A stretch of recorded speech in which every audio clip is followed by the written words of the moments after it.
Let's learn today. આજે આપણે ગુજરાતના લોકનૃત્ય પાર્ટ 2 જોઈશું. એમાં આપણે જોઈએ તો કે ગરબો. તો ગરબો એ ગુજરાતનું વિશિષ્ટ લોકપ્રિય નૃત્ય કહી શકાય.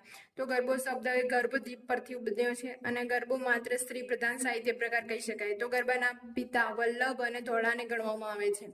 પછી જોઈએ તો કે ગરબી. તો કે ગરબો અને ગરબી બંને નૃત્ય નવરાત્રી સાથે સંકળાયેલા ગૃહ નૃત્ય છે. પછી ગરબી પુરુષ પ્રધાન છે. તો દયારામની ગરબી કૃષ્ણ ભક્તિ સાથે સંકળાયેલી છે. એનાથી તેને ગરબીના પિતા તરીકે પણ ઓળખવામાં આવે છે. પછી દયારામની રસિક વલ્લભ કૃતિ જાણીતી.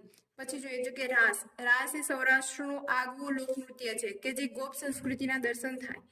મહાભારતમાં રાસ નૃત્ય અને દંડ રાસ તરીકે જાણીતું છે. પછી જોઈએ કે રાસડા. રાસડા એ ગરબાનો જેવો જ પ્રકાર છે. પછી રાસ અને ગરબી પુરુષ પ્રધાન છે, જ્યારે રાસડા એ સ્ત્રી પ્રધાન છે. કોળી અને ભરવાડ જાતિના રાસડામાં સ્ત્રી પુરુષો બંને જોવા મળે છે. પછી જોઈએ કે સનેડો. તો કે મૂળ શબ્દ સ્નેહડો પરથી ઉતરી આવેલો હતો અને